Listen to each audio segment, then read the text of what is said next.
Hey people, this is just a quick video. It's currently about 11 o'clock GMT and 6th of November 2012.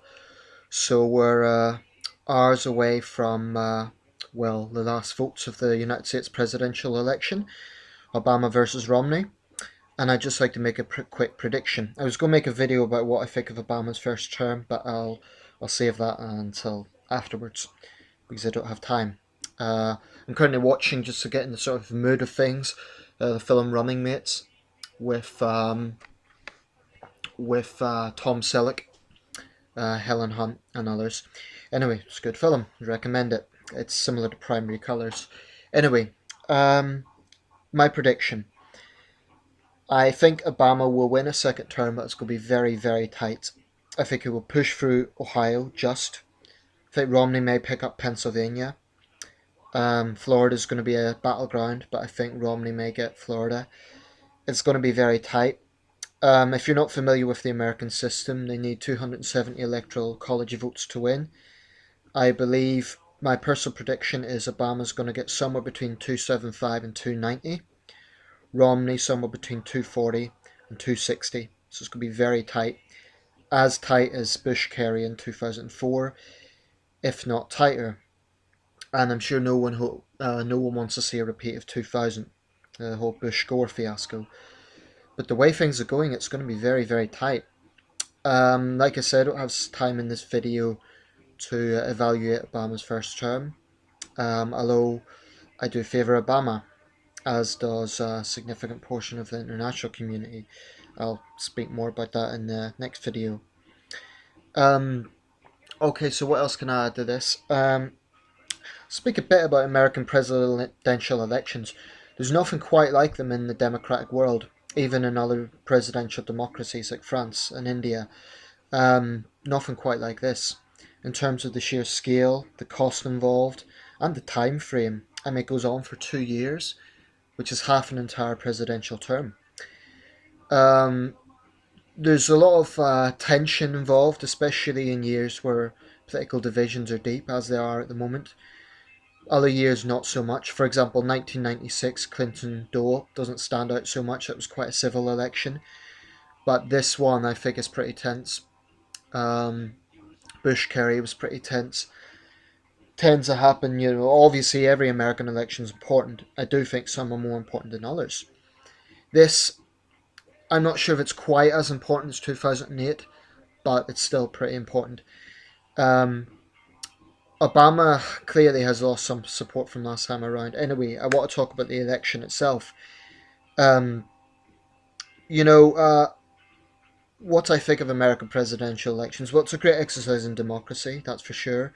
Some people argue, well, it's only two parties really that are involved, but there have been years when a third party has made a significant presence.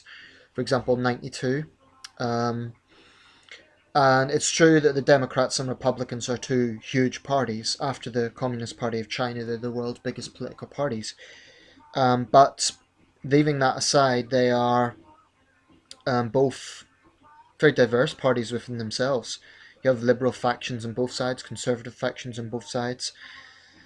So it's not a straight-cut black and white issue. I think there's a lot more hype involved in American elections. Obviously, I've experienced British general elections, and what you'll get then is about a month-long period of intense campaigning and intense coverage, but that's over 1 month, whereas the American election goes on pretty much for 2 years, culminating in the presidential debates, and then we have had in our last general election a prime ministerial debate, which was roughly modelled on the American idea of televised debates. That went down quite well, I think, overall. You had Gordon Brown, David Cameron, and Nick Clegg debating in an almost presidential style format. Even though in the UK we're not a presidential system, the Prime Minister effectively is on par with the President in terms of respective political power within one's country, because the Queen has no political power, but there are some clear differences between American elections and British elections. I think in American elections, there's a lot more focus on family. There's a lot more focus on individual, because it's called a general election, and senators and congressmen are elected as well, but there is a huge amount of focus on the presidential candidates and the running mates. In Britain, there is focus on the leaders, but not as much. There's more focus, I would argue, on the parties.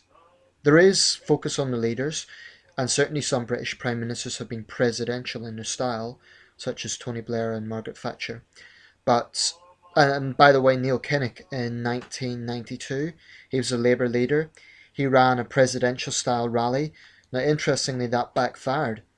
Um, and I think he was heading the polls at the time, but that famous Sheffield rally actually backfired because the British people at that time weren't prepared for American style conventions, which the nearest equivalent we have is party conferences, but that happens every year. Um, we don't really have the same level of fun, I think, involved. I find, obviously, in an American presidential election, there's very serious issues at stake, sometimes very divisive issues, but there's also a lot of fun. And this is an aspect I think people overlook sometimes. There's almost a carnival atmosphere, a party atmosphere, and I like that. If I was an American, I'd actually collect presidential memorabilia, even of guys I didn't like, just for the nostalgia's sake. Um, if I was an American, I'd pick up a Romney mug, even though I wouldn't vote Republican, just for sheer nostalgia.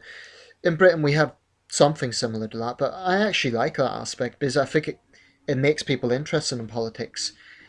I think turnout in the States is slightly higher than the UK. I might be wrong about that, but turnout here has definitely declined in the past 50 years. In a general election, it may be 65%. I think in the States it's more like 70%. So clearly they're doing something right in terms of interesting voters. Um, the sheer money that's involved, that would be a criticism I have. Because, when you're talking about $1 billion election, that seems. I hope that money's going to a good cause and not just for attack ads. And it does seem a lot of money is spent on attack ads, and that I think that turns people off. Um, we have something along the lines of attack ads in the UK at general election times, but again, not so personal. Um, there is mudslinging. You'll get for example, the Tories now are calling the Labour leader Red Ed. You get plenty of slurs against the Tories for being elitist and so on. We're both democracies, so there's obviously some similarities in that sense. Another difference in the American presidential system, you have a 3 month period between the November election and January inauguration, where there's that transition period. In Britain, everything pretty much happens in one day. You have the leader of the party that gets the most votes will become prime minister. He'll go to the Queen, and within the same hour, literally within the same hour, the last incumbent will leave 10 Downing Street and be on his way out. So it's very rushed. It's a lot more rushed than the American system, and I'm not sure I like that. I think it's a bit messy. Um, we are generally, I think the corruption index in the UK is very, very low. We're one of the cleanest records in the world, but far from perfect. There's some other European countries have a better record than us. We have had a few examples of vote rigging, but at very, very, very small scale. So we haven't exactly had a Bush Kerry type scenario. However, we have had elections that have been too close to call.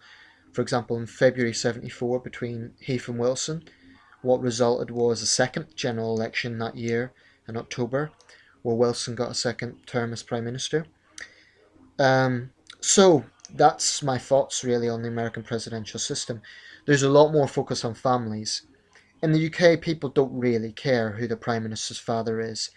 In the US, that's a big thing, your background. And I think the wives are used a lot for the TV as well. And there's a whole lot of focus on the president being a good family man. I don't like that because that represents a sort of almost an elitist sense that it's almost stating that a single man or woman couldn't be president, regardless of their policies. The way I see it is someone's marital status is irrelevant to their policies. I believe that strongly. We had one Prime Minister, Edward Heath, who was single man. There were rumours that he was gay, but he was a single man. I think America's still not ready to have a president who's a singleton. Um, I think I also think there is a lot of polarization. I mean, certainly there's been progress in having an African American president, but there's no question about it. In 2008, there were African Americans that voted for Obama for the sole reason he was an African American. And there were certain white Americans who voted McCain for the sole reason that they didn't want to vote for a black man. And I'm not saying that as a generalization, I'm saying there are pockets of people who definitely have those sort of mindsets. Um, I staunchly believe everyone should have the right to run for leadership of their country, unless they have a criminal record, unless there's some serious background issue that prevents them from running.